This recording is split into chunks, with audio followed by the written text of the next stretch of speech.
कैसे हो अजीज तलबा, सब ठीक है ना? अल्हम्दुलिल्लाह। माशाअल्लाह, बड़ी मसरत की बात है कि आपने हमारे इस खुसूसी क्लास में दाखिला लिया है।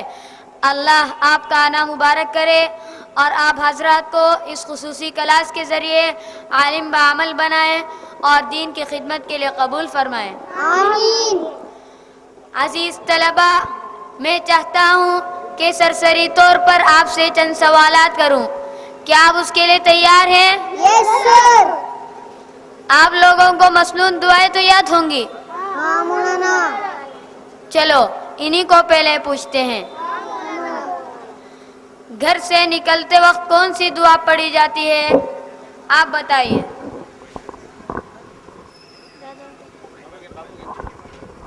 बिस्मिल्लाह तवक्कलतु अलल्लाह ला हौला वला कुव्वता इल्ला बिल्लाह। शाबाश। बेटा आप खड़े हो जाइए। क्या आप खाना खाने के बाद दुआ पढ़ते हैं? हाँ मौलाना, जब याद आती है तो पढ़ता हूँ, कभी कभी भूल भी जाता हूँ। क्या दुआ पढ़ते हैं, जरा सुनाओ तो सही। अल्लाहुम्मा बिस्मिका अमूतु व अहया। इन्ना लिल्लाहि व इन्ना इलैहि राजिऊन। ये तो सोते वक्त पढ़ने की दुआ है, मैं आपसे खाना खाने के बाद पढ़ने की दुआ पूछ रहा हूँ। अच्छा, क्या आप बता सकते हैं खाना खाने के बाद क्या दुआ पढ़ी जाती है? अल्हम्दुलिल्लाहिल्लज़ी अत'अमना व सक़ाना व जअलना मुस्लिमीन। माशाअल्लाह, अक्सरों को दुआएं याद है, बहुत अच्छी बात। देखो बच्चों, ये वो दुआएं हैं जिनको हमारे नबी सल्लल्लाहु अलैहि वसल्लम ने मौके मौके पर पढ़ने की तालीम दी है। सिर्फ याद करके इल्मी खजाने को बढ़ाना हमारा मकसद नहीं है, बल्कि इस पर अमल करना असल है। जो शख्स इन दुआओं को वक्त पर पढ़ने का एहतिमाम करता है, उसको दो फायदे हासिल होते हैं। पहला ये कि उसको उस पर बड़ा अजर व सवाब मिलता है।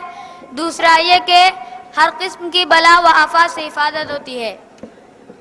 अगर आप इन रोज़मर्रा पढ़ी जाने वाली दुआओं की इफादियत मालूम करना चाहते हो तो इस मौजू की एक बेहतरीन किताब दुआओं के मौजिज़ाना असरात को पढ़ो तो आपको हैरत होगी कि इन दुआओं के एहतिमाम पर अल्लाह ने किस तरह मुसीबतों और परेशानियों को दूर किया है। चलो अब मैं तुमसे चंद और सवालात करता हूँ। बताओ, एक मुसलमान को कितनी चीज़ों पर ईमान लाना ज़रूरी है, क्या आप बता सकते हैं? अल्लाह पर और उसके रसूल हज़रत मोहम्मद सल्लल्लाहु अलैहि वसल्लम पर। बस इन्हीं दो पर?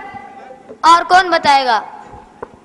घबराओ नहीं, और इल्म सीखने के लिए शर्माना भी अच्छी बात नहीं है। और कुरान पर। ठीक है। देखो बच्चों, सुनो, अब मैं बताता हूँ। पहली चीज़ ये कि मुसलमान को अल्लाह और उसके रसूल पर ईमान लाना ज़रूरी है, और उसके साथ साथ तमाम आसमानी किताबों पर, सिर्फ कुरान पर नहीं बल्कि तमाम आसमानी किताबों पर और आखिरत के दिन पर, अच्छी और बुरी तकदीर पर और मरने के बाद जिंदा होने पर ईमान लाना ज़रूरी है। जो इनमें से किसी एक का भी इनकार करे वो मुसलमान नहीं है। अच्छा बताओ, गुस्ल के फ़राइज़ कितने हैं, कौन बताएगा? मैं बताऊंगा। गुस्ल के फराइज दो हैं। शाबाश। हाँ, कौन कौन से हैं? नंबर 1 साफ शफाफ पानी, नंबर 2 अच्छा खुशबूदार साबुन। ला हौला वला कुव्वता इल्ला बिल्लाह। आप किस स्कूल से पढ़कर आए हो बेटा? मौलाना, मैं कॉन्वेंट से पढ़कर आया हूँ। इसमें आपका कोई कसूर नहीं है। देखो बेटा, अब तुम यहाँ आए हो तो मैं तुमसे एक बात की वजाहत करना ज़रूरी समझता हूँ। इन ईसाइयों के कॉन्वेंट स्कूल्स कायम करने का असल मकसद अपने मज़हब की इशाअत है। ये ईसाई आला तालीम के नाम पर मुसलमानों के नन्हे मुन्ने मासूम नौनिहालों को अपनी गोद में लेकर उनकी ऐसी ज़हनसाजी करते हैं कि नौनिहाल आगे चलकर ज़िंदगी के किसी न किसी उम्र में ईसाइयत अपना सकें या कम अज़ कम ईसाइयत से बेहद मुतासिर हो सकें।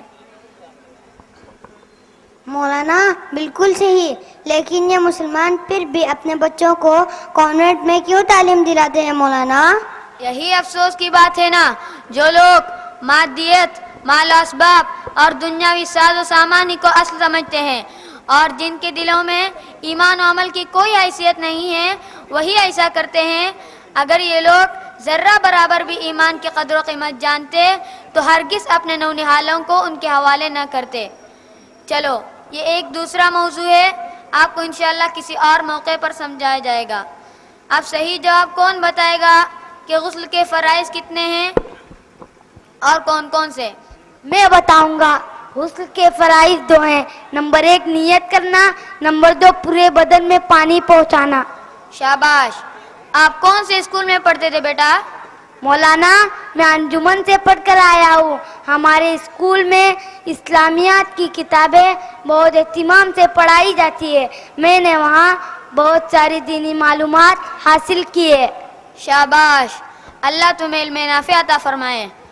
اللہ جزائے خیر دے ہمارے ان قومی اداروں کو جنہوں نے قوم کے نونہالوں کے عصری علوم کے ساتھ ساتھ دینی علوم کی بھی فکر کی ہے۔ اللہ ان اداروں کو نظر بد سے بچائے اور زمانے کے شرور و فتن سے محفوظ رکھیں۔ اچھا بتاؤ، کیا تم میں سے کوئی تیمم کے متعلق جانتا ہے؟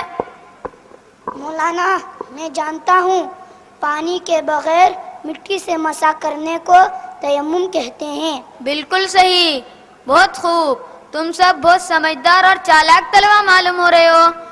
اب یہ بتاؤ، تیمم کرتے وقت کلی کس طرح کرتے ہو؟ جس طرح پانی سے کلی کرتے ہیں اسی طرح چلو بھر مٹی لیں گے اور منہ بھر کے کلی کریں گے۔ اما یار، تم تیمم کا طریقہ بتا رہے ہو، جان نکالنے کا طریقہ؟ تیمم سے مسح کرنے کا ایک مستقل طریقہ ہے۔ دیکھو سب ادھر متوجہ ہو جاؤ، میں بتاتا ہوں۔ سب سے پہلے نیت کر کے دونوں ہاتھ پاک مٹی پر ماریں گے اور پورے چہرے کا اس طرح مسح کریں گے۔ پھر دوبارہ ہاتھ مار کر دونوں ہاتھوں کا اس طرح مسح کریں گے۔